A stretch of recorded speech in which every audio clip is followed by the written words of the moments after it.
Hello, everybody. This is Daryl Arnold, and I am the host of Power Talks, and it will be premiering on Preach the Word Network on Wednesdays, 5:30 p.m. Pacific Standard Time. So, if you want to be interviewed, or if you have a business idea, or if you even have commercials or something like that, get at me so we can get you on. All right, this show, and make sure that we can give you some power and give the people that's around you the power that you have inside you. Let's get it. Love, peace. Hit me up on all my DMs, and I'm gladly to get back at you. All right, let's get it. Welcome to another show. And I'm here with you today. Welcome back to Power Talks with DA. I have a special guest today, and we're going to be talking about love and value. Two black men that are married and on their way. So we just really going to dive into this. But the guest I have today is a financial expert, as well as a father, philanthropist, a husband, and everything in between. So I want y'all to welcome my boy from all the way from New York City. All right, Bernard. How you doing, brother? Hey, I am well, DA. Appreciate you. Appreciate, the conversation, the like-mindedness, all of it, man. The energy, the vibrations. I'm just happy to be a part of whatever it is that you're putting down because you're the kind of brother that, needs to be, and I need to be around you. You know what I mean? The energy that you're putting out is the energy that I'm about. So I appreciate what you're doing and I appreciate this. So Man, pleasure thank to you be here. very much. Thank you very much. So I just want to know, man, how long have you been married? Man, I got to know. Oh man, November. So it's about what, a year and change, year and a half. Oh yeah, So man, we in November. the boat together, baby. I just got married in March, so yeah, we good. We both Oh, newlyweds, man. that's right. That's right. So it's Oh been a yeah, great journey, man. It's been a great journey. yeah, man. Congratulations, by the way. Thank you. Thank you. Thank you. It's people can't get you prepared for marriage until it's like something that you don't really understand how amazing it is until you're there. You know what I mean? Like I can't really explain this to other people. I'm like, listen, having a wife that loves you unconditionally, just that's it, hands down.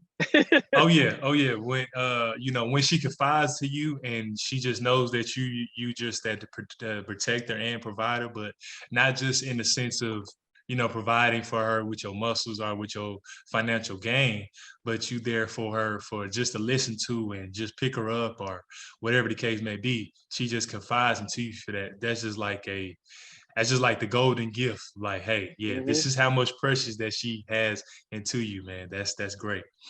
So That's yeah, a I whole remember fact. we had this great conversation on Clubhouse on Hmm. your uh on your station, and I came into the room, and you was like, "What is your legacy?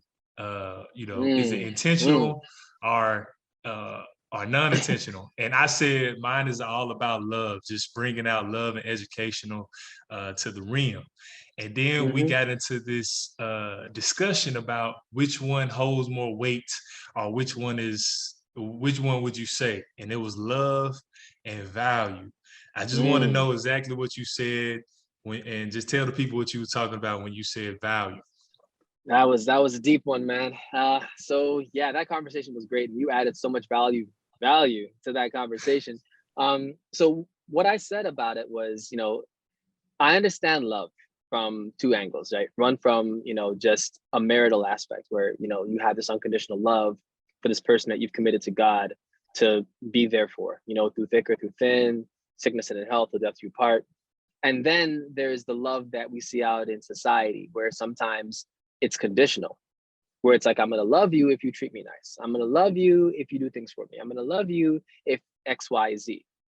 And, because society's love isn't the unconditional love that I've experienced in my marriage, I had to question, is that more important as a society for us to have, or would value be considered more important as a society for us to have for each other? Because I don't have the unconditional love for strangers as I have for my wife.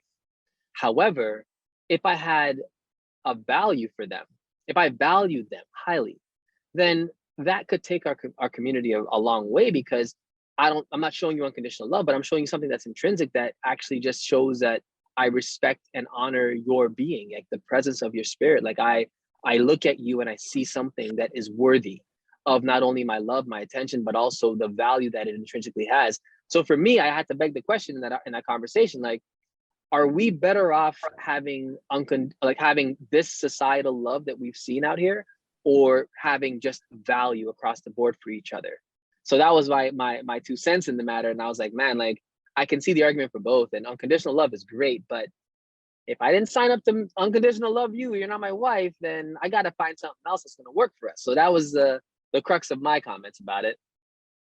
Man, that's powerful that you just broke it down like that. And I said that it's about love because I was saying if you have the type of love that I'm talking about, regardless if it's a stranger or not, because we know that it's all types of love, from family love, from your mother, Mm-hmm. son, or if you are a parent, then the love for your child, and then we have cousins and et cetera, et cetera. So I was saying if we have that type of love and we gave that to any stranger or whomever, we would know that, hey, you still value them because you love them from afar, because Mm-hmm. love is one of the most powerful things on this earth, or is the powerful thing on this earth, because with all fear, if you have love for something, that fear comes away from you. Like, hey, I can create up, I can build enough momentum so I can get over this because I love what I'm Right. doing more than the fear that is put inside me or what I have for it. Because if Right. in, so I feel like if we just had more compassion, and we just loved each other and actually sat down with each other and just say, hey, what do you need, what do you want, and how can I get you there? I think that's when we can really help each other out, because from the societal standpoint, it's up to us, like me and you, what we're doing right now, as well Right. as together we're showing people that, hey, Black men, we can love, we can actually sit down and have a conversation, and now we can bring all this love together.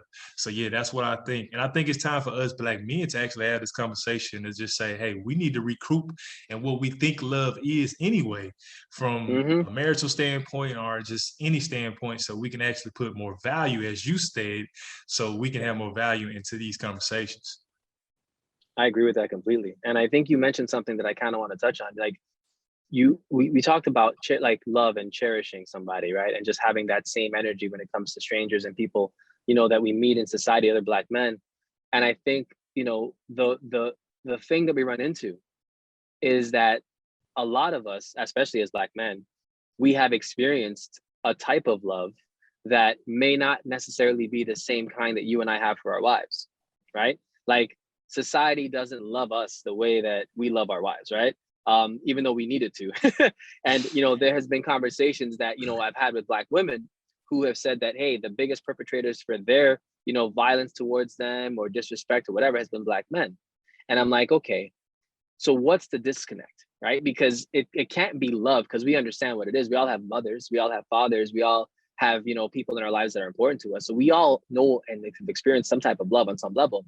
But the question that I have is, can we honestly say that the love that we've seen and that we've experienced is one that we're willing to accept? Because remember, for you to accept love from somebody else, you've got to know how to accept love to yourself. Like, you got to have self-love. You got to know how to love on you.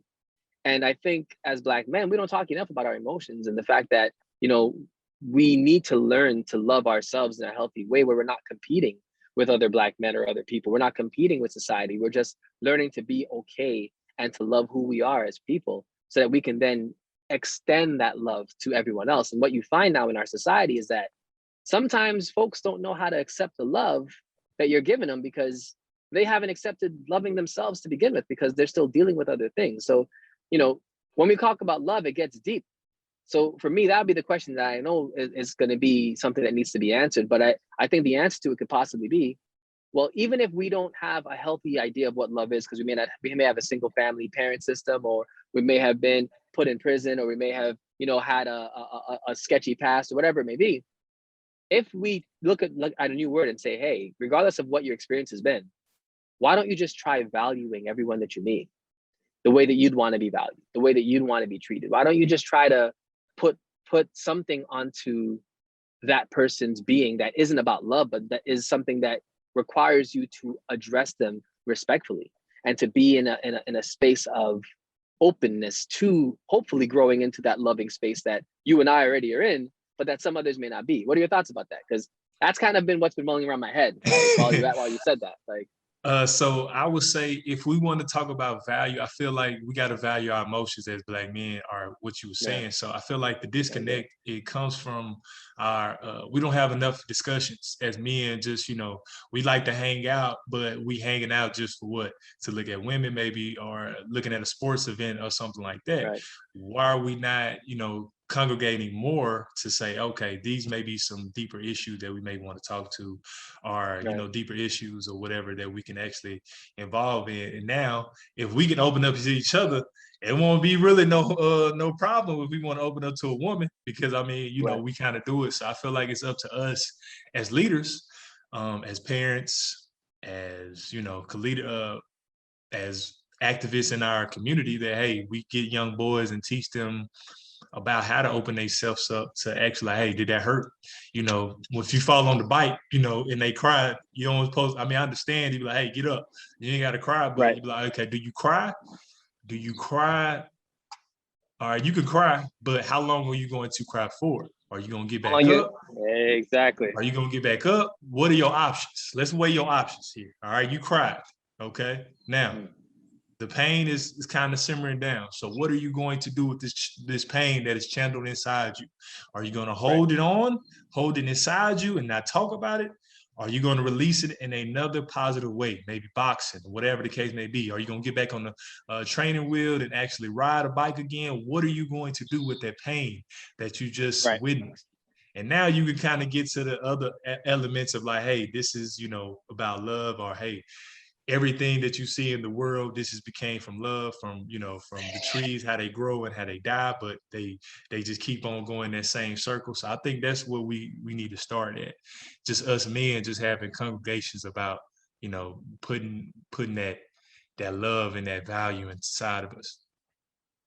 I agree with that completely, man. And you're right. Once you learn how to do it the right way, it's very easy to replicate that with a partner or with anybody else, because you learned it the right way. You did the work. You did the inner work. You know, and like you said, as Black men, it's really important that we realize that we need to lead by example.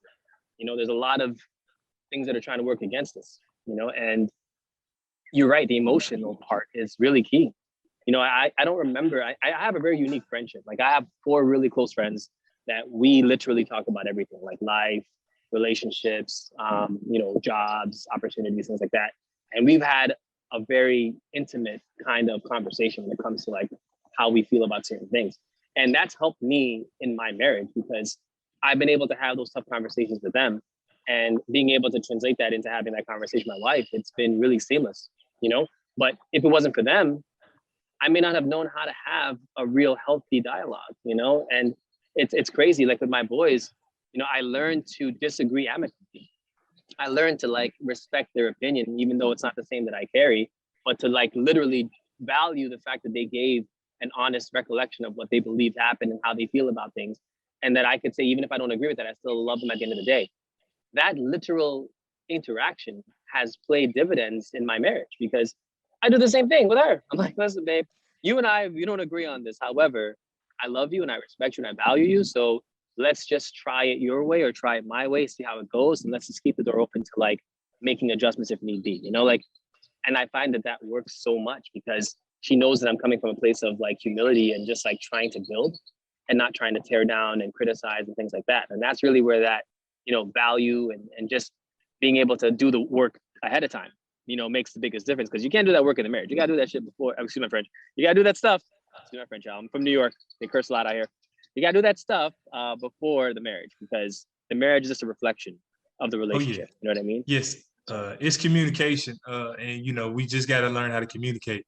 Like you said, like now, I mean, I'm kind of the same way, because it kind of, well, it was a little reverse for me. I had to learn how to really, talk to my wife, and like she was the one that was giving these hard conversations to, and I was like, it was very uncomfortable at first. I was like, because one thing about me is, or I think a lot of men do, we don't actually listen fully without trying to think how we can figure it out like that instead of just listening.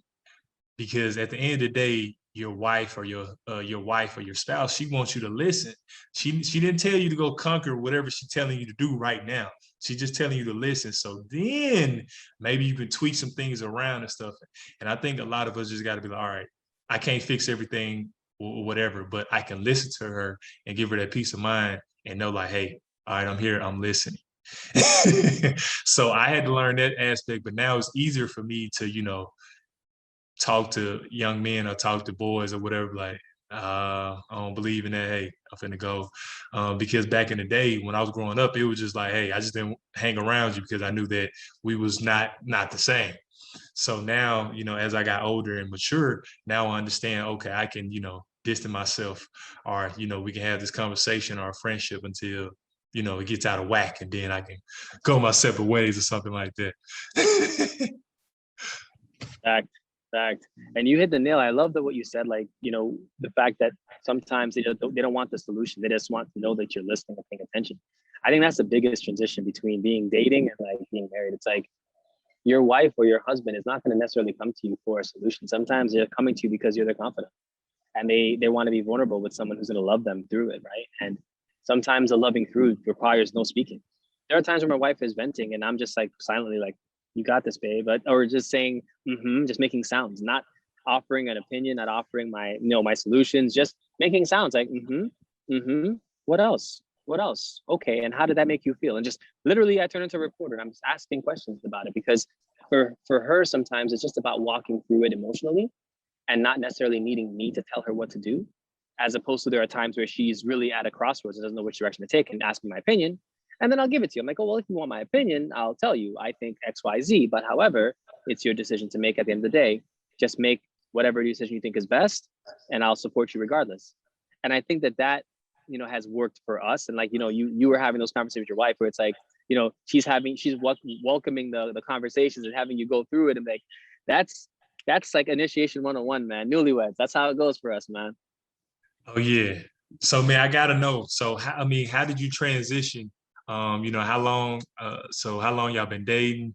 Where you from? What was your upbringing like? I just want to know. So how did you get from one start of your life from like love, and now that in this love relationship, how did it start? Mhm. So I met her in 2018, February 22nd. Like I remember the dates. Like that's the only girl that I remember the dates for. Like, how am I remembering these dates? So I graduated my MBA in 2017.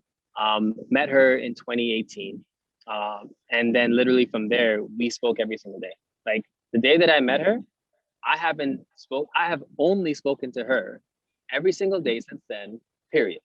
Has been 3 years on. Like that's just how it's been. Like, we both had, situations, I'd say, prior to meeting each other. And we kind of recognized immediately that it's best to just have clean cuts with certain things and then start this fresh, as opposed to, doing anything messy.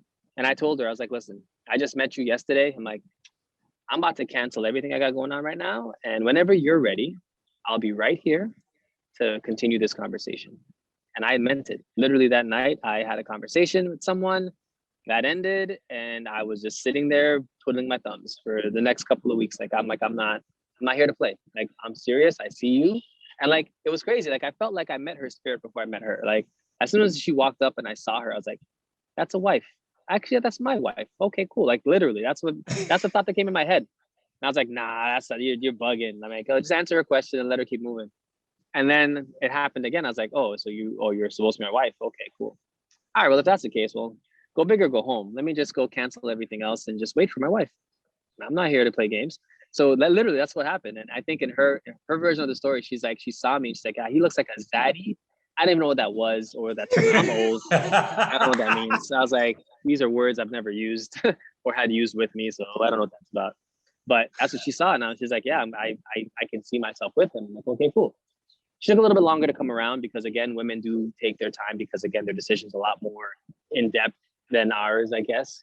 But for me, I took initiative and I made a decision, regardless of what she was going to do, that I wanted to live my life on my terms and I wanted to love on my terms, which is I'm going to be honest, transparent. I'm never going to lead anybody down a road that's not, one that I'm, committed to any longer. So it was important to start off on the right track. And it required a sacrifice of sorts, of something that I currently, wasn't as serious about, that I needed to just make sure I clear the path. Because in a marriage, you don't want to start it messy. Like you don't want to start it messy. You don't want to start a relationship messy. Like you want to be good. So anyway, that's a little bit about like kind of how we met. And that was in 2018. Fast forward, I proposed to her in September of that same year. So 7 months later, I proposed, and then we got married a year after that. Wow. So it was a quick run. So 2019 November we got married. Oh, okay. So yeah, you got that mixture and now it just transformed it to you. Okay. For me, it was a little, quite similar. I was raised by grandparents, so seeing my grandparents married and just, just thinking about just the generation of me. I'm a grandkid, and I'm like, man, they really created this out of their love. They were just two people. They had 5 kids, and then after that, it was the grandkids, and just all of us are here. And we go to the family reunion and all that. I'm like, wow, this is phenomenal. And I was kind of yearning for that. I was like, you know what? I really want to have a wife so I can actually pass this down, have that legacy, and just have kids and grandkids. They can come to me for advice and just come home and just hang out and just have fun with grandpa. So yeah, man, I love it, man. It's just exciting. Just being in love and just seeing your background. It kind of upholds us. So I think this time we need to actually help each other out. This time I think we need to help each other out more than ever as men, as fathers and family. It's just time for us to just go on and step up and be like, hey, it's time for us to just be these beacons of lights and just be in love and actually care for our kids and care for them in a way that we're not shunning them. We give them the opportunity, we give them that knowledge so they don't have to step on, they don't have to fall on their face, or if they do, like, we can pick them up gently than past times. I agree with that completely, and you're 100% right. I think pouring into our kids that's our mission. I mean, you have a job that you work 9 to 5, you have all these other responsibilities that are of this society, but your biggest role in this life is the commitments that you make to those closest to you. You know what I mean? If you're married, the commitment you made to your wife, that's your biggest role. If you're a father, biggest role you have is being a good father to your children. Like, these are things that have been universally important prior to our society and prior to this current age, like that we're in right now. Like, we have to take onus of those things because, again, these are spirit beings. We're creating life, and that life deserves a chance to understand and to be protected.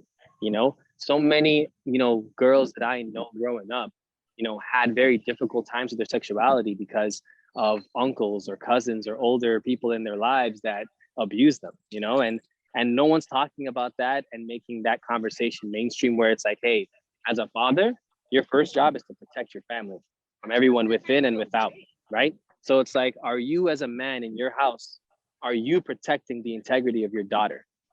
Are you protecting the integrity of your son? Because not only girls that get molested at young ages, boys too. Are you protecting their integrity and their innocence? Are you protecting your wife and her mental state? Are you being a responsible partner in this marriage? Like, these are the kind of conversations that as Black men, we have to understand. It is what we are here for. And without, all the folks, the cousins, the family members, like, that's our mission. Are we doing our job? I know you're doing your job, D, but it's like the rest of us, we got to also continue to follow your lead and do that because it's important. We've got to do it. No one's going to do it for us. I don't care what society does on the outside. When it comes to us and our family units on the inside, we have a role here, and it's important that we fill it. Yes, beautiful, man. I don't even want to say anything else, man. You done hit everything on the head because it's up to us. Like you said, it's up to us. And I'm glad that we had this conversation, and hopefully that we can get more, more men involved and more men be like, you know what? I need to hang out with them, or I need to get some friends like them or whatnot. And we need to have just more conversations so we can be better men, better husbands, and et cetera, et cetera. So we can actually help help help our women out, so we can uplift them, so they can be on a plateau like they already had, like they need to be, so they can, share us and be more involved or be more what they need to be as well. Because a lot of times they've been trying to put a lot of slack because of what we have not been doing. So it's time for us to reclaim our dominance and reclaim what we have in this world. And it starts with our mind, and it starts with the words that we speak and how we talk and everything else. So I'm glad that we having this conversation. So any brothers that's out there that need this conversation, I need just, a man to talk to or whatnot, I'm here, and my boys here as well. We're going to really open this up and have a floodgate to this so we can take this energy to all across the globe, everywhere. Whole fact. And that all it takes is one person to start that vibration. I was telling this to my wife the other day, and I think I'm going to tell it to you guys. Like, men and women have different vibrations, right? But when they come together, they create something called a resonance. There's a harmony in their vibration. So for example, if you play the piano and you know that every other note, you can actually merge them, and before you know it, you can have harmony with your notes. That's how men and women are. Like, we have different vibrations, but when they're played together, they harmonize, right? Cool. Now, men together, we create what's called a resonance. It's the same vibration, but when there's more of us, it's louder. It's like, instead of the A being just at volume 3, when the two of us get together, now it's at volume 6. When we invite our other brothers to the table, it becomes a volume of 10. And that resonance can make a huge impact. Now, the last part of it is like, okay, if we have harmony and resonance, meaning multiple men, multiple women harmonizing and then resonating out that energy, whether it's in a conversation, whether it's at church, whether it's at the park. I mean, I'm at the park right now, whether it's whatever, our energy and our vibrations can change people, change lives, change situations. Look at any protest, look at any march for some sort of justice issue. Look at all of the things that when we collectively come together, it just makes a big difference, right? That type of resonance is what we need to continue to establish as Black men with each other, that we can vibrate together on the same wavelength that will impact other Black men, that they want to now join our resonance, so that when our women come along with us and they start harmonizing and we're already resonating, it's a wrap. This world cannot hold us down. It cannot embody, it cannot put us in bondage. It is never a thing. Why? Because we are not allowing that with our resonance. And all it takes is brothers like you all the way on the West Coast, brothers like me all the way on the East Coast, and brothers in between, to literally understand that we are one sound, one band, one sound. You know what I mean? And the more we resonate with each other and the more that we connect with each other through love and respect, and understand that that is the basis for our contribution to this resonance, who the hell's stopping us? Who's gonna prevent us from succeeding in our life's mission of being, helping the society, or helping our youth, or protecting our families, or protecting our babies? Like, who's stopping us from doing that? Nothing can actually stop us if we are resonating and doing that impactfully. So that's my charge. I feel like we just need to keep resonating as men, like legit. And that's a wrap. That's it, man. I'm not even gonna listen. We're gonna cut it. That was beautiful. All right. There's another talk of Power Talks with DA. I'm out. Peace. Hi, thank you for tuning in. That was an episode of Power Talks DA. I'm glad that you joined in. Please spread the word. Also, we have our Instagram page that you can comment and say, hey, I love that topic and I want to discuss it more. Or you can just leave us a DM if you have a commercial or if you want to be interviewed on this show. That is all I have for you today. Y'all have a lovely and blessed week. See you next week. Tune in. Peace and love.